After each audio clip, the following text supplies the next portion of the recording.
A continuous time signal X of T is given. അപ്പോൾ നമുക്ക് ഇതിൽ ബേസിക് ഓപ്പറേഷൻസ് നമുക്കിതെങ്ങനെ ചെയ്യാൻ നോക്കാം. അപ്പോൾ ഫസ്റ്റത്തെ ക്വസ്റ്റ്യൻ നോക്കിയേ, എക്സ് ഓഫ് 3t - 2. അപ്പോൾ നമുക്കിതൊരു സിമ്പിൾ മെത്തേഡിൽ എങ്ങനെ ചെയ്യാം നമുക്ക് നോക്കാം. ഇതാണ് നമ്മുടെ ഗിവൺ സിഗ്നൽ, ഇതാണ് നമ്മുടെ എക്സ് ഓഫ് ടി. ഓക്കെ, ഇവിടെ -1, ഇവിടെ 3 ആണ്. Okay, amplitude 1. അപ്പോൾ നമുക്ക് ഫസ്റ്റത്തെ ക്വസ്റ്റ്യൻ നമുക്ക് നോക്കാം. ഫസ്റ്റത്തെ ക്വസ്റ്റ്യൻ ഏതായിരുന്നു? എക്സ് ഓഫ് 3t - 2 അല്ലേ. ഇതിൽ നോക്കുമ്പോൾ ഈ -2 എന്ന് പറയണത് ടൈം ഷിഫ്റ്റിംഗ് ഓപ്പറേഷനാണ്. ഓക്കെ, അതുപോലെ 3t എന്ന് പറയണത് എന്താ? ടൈം സ്കെയിലിംഗ് ആണ്. അപ്പോൾ ഇത് രണ്ടും കൂടി ഒരുമിച്ച് വന്നു നമ്മൾ എന്ത് ചെയ്യും? ആക്ച്വലി നമുക്ക് ഇതിനെ 2 മെത്തേഡിൽ ചെയ്യാം. ഒരു മെത്തേഡ് എന്ന് പറയുന്നത് റൈറ്റിൽ നിന്ന് ലെഫ്റ്റിലോട്ട് നമ്മൾ ചെയ്ത് നോക്കാം. അതായത് ആദ്യം നമ്മൾ ടൈം ഷിഫ്റ്റിംഗ് ഓപ്പറേഷൻ ചെയ്യും, എന്നിട്ട് അതിൽ നിന്ന് നമ്മൾ ടൈം സ്കെയിലിംഗ് ചെയ്യും. അത് കുറച്ചുകൂടി ടൈം കൺസ്യൂമിങ് ആണ്, നമുക്ക് അതിൻ്റെ ആവശ്യമില്ല. നമുക്ക് ഡയറക്റ്റ് ആയിട്ട് ഒരു ഈസി മെത്തേഡ് ഉണ്ട്. അപ്പോൾ അതിങ്ങനെയാണെന്ന് നമുക്ക് നോക്കാം. ഇതിൽ നമുക്ക് തന്നേക്കണം 3t - 2 അല്ലേ. നമുക്കിതിനെ t മാത്രമാക്കണം. ഇതിന് നമ്മളെങ്ങനെ t മാത്രമാക്കും? ഓക്കെ, നമുക്ക് നോക്കാം. 3t - 2. ഈ -2 എന്ന ടേം കളയാണ് ഞാൻ എന്ത് ചെയ്യേണ്ടത്? ഒരു +2 ആഡ് ചെയ്താൽ പോലെ. അപ്പോൾ നമുക്ക് 0 ആവില്ലേ. അതുപോലെ ഇനി ബാക്കി എന്തുള്ള ഒരു 3t ആണുള്ളത്. എനിക്ക് t മാത്രം മതി.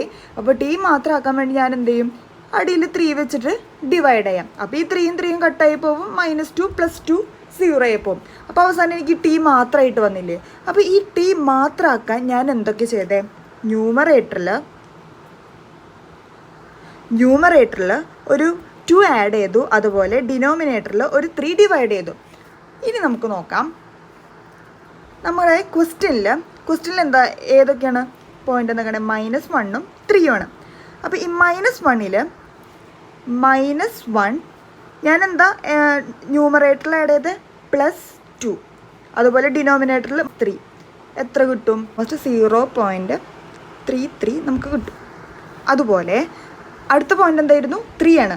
അപ്പോൾ 3യുടെ ഒപ്പം 3 + ഞാൻ ന്യൂമറേറ്ററിൽ 2 ആണ് ആഡ് ചെയ്തത്, അതുപോലെ ഡിനോമിനേറ്ററിൽ 3 വെച്ച് ഡിവൈഡ് ചെയ്തു. ഇത് നമുക്ക് ചെയ്ത് കഴിയുമ്പോൾ 1.66 കിട്ടും. ഇനി നമുക്ക് നമ്മുടെ സിഗ്നൽ വരയ്ക്കാമല്ലോ. എങ്ങനെ വരും? ആക്സിസ് വരച്ചു, 0, ഇവിടെ 1 2 3, അതുപോലെ -1 -2. ഓക്കെ, ഇത് നമ്മുടെ പുതിയ സിഗ്നലാണ് നമ്മൾ നോക്കണേ. X of 3t - 2. ഓക്കെ, ഇനി നമ്മൾ ഈ -1നെ ഇവിടെ കിടന്ന -1നെ നമ്മളിത് ചെയ്തുമ്പോൾ നമുക്ക് എന്ത് കിട്ടി? 0.33 ആണ് വന്നത്. അപ്പോൾ 0.33 എവിടെ വരും? ഇവിടെ കേട്ട് വരും അല്ലേ. ഓക്കെ, ആംപ്ലിറ്റ്യൂഡ് 1 തന്നെ കേട്ടോ. ഇനി 3 എന്ന് പറഞ്ഞ പോയിന്റ് എവിടേക്ക് പോയി? 1.66 ആയി. 1.66 ഓൾമോസ്റ്റ് ഇവിടെ കേട്ട് വരും. ഓക്കെ, ഇത് നമ്മൾ ആക്ച്വലി വരയ്ക്കുമ്പോൾ കുറച്ചുകൂടി വൃത്തിക്ക് വരയ്ക്കാൻ നോക്കാം. അപ്പോൾ നമുക്ക് ഇങ്ങനെയായിട്ട് കിട്ടും നമ്മുടെ സിഗ്നൽ. അപ്പോൾ ഇവിടെ എന്താ സംഭവിച്ചത്? കംപ്രഷനാണ് സംഭവിച്ചത്. കംപ്രഷൻ എങ്ങനെ നമ്മൾ നോക്കാം? a > 1 ആണെന്ന് വെച്ചാൽ കംപ്രഷൻ ആയിരിക്കും. ഇവിടെ എയുടെ വാല്യൂ എന്തായിരുന്നു? 3 ആയിരുന്നു അല്ലേ. ഈ 3 എന്ന് പറയുന്നത് 1നെക്കാട്ടും വലുതല്ലേ. അപ്പോൾ ഇവിടെ കംപ്രഷൻ അല്ലേ നടന്നത്. അതെങ്ങനെ മനസ്സിലായി നോക്കിയാൽ നമുക്ക് തന്നേക്കണ സിഗ്നൽ വലുതായിരുന്നു. അത് നമ്മൾ 3t - 2 ഇത് ചെയ്ത് വന്നപ്പോൾ നമുക്ക് എന്ത് കിട്ടി? നമ്മുടെ സിഗ്നൽ കുറച്ചുകൂടി കംപ്രസ്ഡ് ആയി. ഓക്കെ, അപ്പം നമുക്ക് ഞാൻ ആദ്യം പറഞ്ഞ മെത്തേഡിൽ ചെയ്യുകയാണെങ്കിൽ നമുക്ക് ഈ സെയിം ആൻസർ തന്നെ കിട്ടും. പക്ഷേ കുറച്ചും കൂടി ടൈം കൺസ്യൂമിങ് ആണ്. ലൈക്ക് നമ്മൾ ആദ്യം ടൈം ഷിഫ്റ്റിങ് ചെയ്യണം, എന്നിട്ടത് ടൈം സ്കെയിലിംഗ് ചെയ്യണം. അപ്പോൾ കുറച്ച് ബുദ്ധിമുട്ടല്ലേ. അപ്പോൾ നമ്മൾ ഈ മെത്തേഡ് പറഞ്ഞ് ചെയ്യുമ്പോൾ നമുക്ക് ഡയറക്റ്റ് ആയിട്ട് ആൻസർ കിട്ടും. സെയിം ആൻസർ തന്നെ ആയിരിക്കും കേട്ടോ. ഓക്കെ, നമുക്കിനി അടുത്തൊരു ക്വസ്റ്റ്യൻ നോക്കാം. X of t/2 + 1. X of t/2 + 1 ഇത് നോക്കാം. അപ്പോൾ നമ്മൾ പറഞ്ഞ മെത്തേഡ് അനുസരിച്ചിട്ട് t/2ന് എനിക്ക് ഇങ്ങനെ എഴുതാം 0.5 + 1. +1 - 1 0 ആവുമല്ലോ. ഡിവൈഡഡ് ബൈ ഇവിടെ ഒരു t ഉണ്ട്. ഇനി 0.5 കളയാണെങ്കിൽ 0.5 വെച്ചിട്ട് ഡിവൈഡ് ചെയ്താൽ മതി. ഓക്കെ, അപ്പോൾ ഇത് വരുമ്പോൾ എനിക്ക് ലാസ്റ്റ് ടിയുടെ ടേം മാത്രമായിട്ട് കിട്ടും. അപ്പോൾ ഞാനിവിടെ എന്താ ചെയ്തത്? ടിയുടെ ടേം മാത്രമായിട്ട് കിട്ടാൻ വേണ്ടിയിട്ട് ഒരു -1ഉം അടിയിൽ 0.5 ആണ് ഡിവൈഡ് ചെയ്തേക്കണേ. ഇനി നമ്മുടെ ക്വസ്റ്റിന് എങ്ങനെയായിരുന്നു പോയിന്റ് -1 ആയിരുന്നേ. അപ്പോൾ -1ൻ്റെ ഒപ്പം ഞാൻ ഇവിടെ ന്യൂമറേറ്ററിൽ എന്താണോ ചെയ്തത് അതാണ് ഇവിടെ കൊടുക്കണ്ടേ. ഇവിടെ ന്യൂമറേറ്ററിൽ -1 ആയിരുന്നില്ലേ, -1. ഇനി ഡിനോമിനേറ്ററിൽ എന്തായിരുന്നു 0.5 ആണ്. 0.5 ഞാനിവിടെ ഡിവൈഡ് ചെയ്തു. അപ്പോൾ എന്ത് കിട്ടും എനിക്ക് ആൻസർ? -4 ആണ് കിട്ടുക. അതുപോലെ അടുത്ത പോയിന്റ് ഏതായിരുന്നു? 3 ആയിരുന്നു. അപ്പോൾ 3 - 1 ഡിവൈഡഡ് ബൈ 0.5 ചെയ്യുമ്പോൾ 4 കിട്ടും. അപ്പോൾ നമ്മൾ ഗ്രാഫ് വരയ്ക്കുമ്പോൾ സിഗ്നൽ വരയ്ക്കുമ്പോൾ എങ്ങനെ കിട്ടും? 0 1 2 3 4 3 4. അപ്പോൾ -4ഉം മൈനസാണ്, ഇവിടെ നെഗറ്റീവ് ആക്സിസ് ആണ്. അപ്പോൾ -4 ഇങ്ങനെ കിട്ടും. ഓക്കെ, ഇവിടെ എന്താ സംഭവിച്ചേക്കണേ? എക്സ്പാൻഷനാണ് സംഭവിച്ചേക്കണേ. ഓക്കെ, എക്സ്പാൻഷൻ എനിക്ക് എങ്ങനെ മനസ്സിലായി? a<1 ആണ്. അതെങ്ങനെയാണ്? t/2 അല്ലേ? t/2 എന്ന് പറഞ്ഞാൽ 0.5. 0.5 എന്ന് പറയുന്നത് 1നെക്കാട്ടും ചെറുതല്ലേ. അപ്പോൾ ഇവിടെ എക്സ്പാൻഷനാണ് സംഭവിച്ചേക്കണേ. നമുക്ക് കണ്ടാൽ മനസ്സിലാവൂലേ? നമുക്ക് തന്നേക്കണ സിഗ്നലും നമുക്കിപ്പോൾ കിട്ടിയേക്കണ സിഗ്നലും നല്ല വ്യത്യാസമുണ്ട്. അതായത് ആദ്യം തന്നതിനെക്കാട്ടും നന്നായി വലുതായി സിഗ്നലും. ഓക്കെ, അപ്പോൾ ഇവിടെ എക്സ്പാൻഷനാണ് സംഭവിച്ചേക്കണേ. അപ്പോൾ ഇതാണ് ഇതിൻ്റെ ആൻസർ. ഇനി അടുത്ത ക്വസ്റ്റ്യൻ നോക്കാം. അടുത്ത ക്വസ്റ്റ്യൻ ഏതാ? x(t - 6) ഡിവൈഡഡ് ബൈ 3 ആണ്. നോക്കാം. x(t - 6) divided by 3. ഇതിനെനിക്ക് ഇങ്ങനെ എഴുതാലോ, x(t/3 - 6/3). ഓക്കെ, ഇനി ഞാനിതിനെ ടീയുടെ ടേം മാത്രമാക്കാൻ പോവാണേ.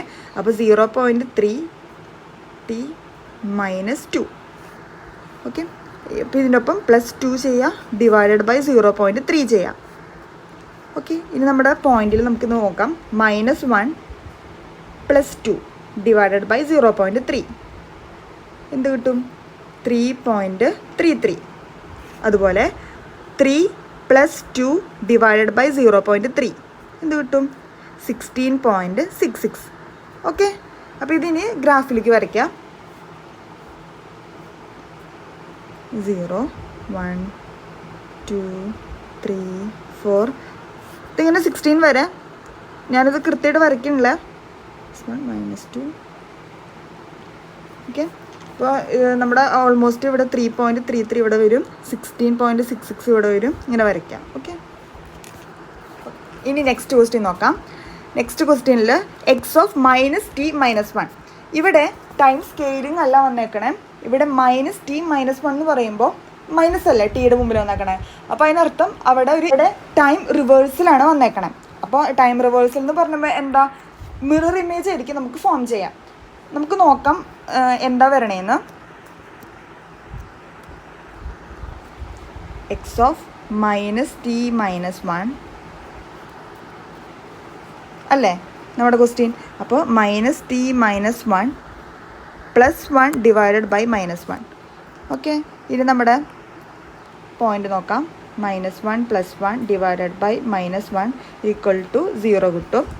3 + 1 ഡിവൈഡഡ് ബൈ -1 = -4 കിട്ടും. അപ്പോൾ ഇത് നമ്മളിനി വരയ്ക്കുമ്പോൾ നമുക്ക് എങ്ങനെ വരാം? 0 1 2 3 4 -1 അങ്ങനെ പോയി 1. അപ്പോൾ ഇവിടെ 0 -4 അല്ലേ, 3 -4. അപ്പം ഇങ്ങനെയായിരിക്കും നമ്മുടെ ഗ്രാഫ് വരിക, ഐ മീൻ നമ്മുടെ സിഗ്നൽ വരാം. ഓക്കെ, ഇനി നെക്സ്റ്റ് ക്വസ്റ്റ്യൻ നോക്കാം. നെക്സ്റ്റ് ക്വസ്റ്റ്യൻ എന്തായിരുന്നു? x(-t + 2). അപ്പോൾ x(-t + 2) എന്ന് പറയുമ്പോൾ ഇവിടെ അത് ടൈം റിവേഴ്സിൽ വന്നിട്ടുണ്ട്, ഒപ്പം ടൈം ഷിഫ്റ്റിങ്ങും വന്നിട്ടുണ്ട്. അടുത്ത 2 ക്വസ്റ്റ്യൻസ് നിങ്ങൾ തന്നെ ചെയ്ത് നോക്കാം. ഇതിൻ്റെ ആൻസേഴ്സ് ഞാനിവിടെ എഴുതാം. ഈയുടെ ആൻസർ നമ്മൾ വരുന്നത് പോയിൻറ്റ്സ് വരുന്നത് 3ഉം -1 ആണ്. അടുത്ത ക്വസ്റ്റ്യൻ്റെ ആൻസറായിട്ട് വരുന്നത് 6ഉം -2 ആണ്. അപ്പോൾ ഇത് കിട്ടുന്നുണ്ടോ എന്ന് നിങ്ങൾ നോക്കാം. Okay, thank you.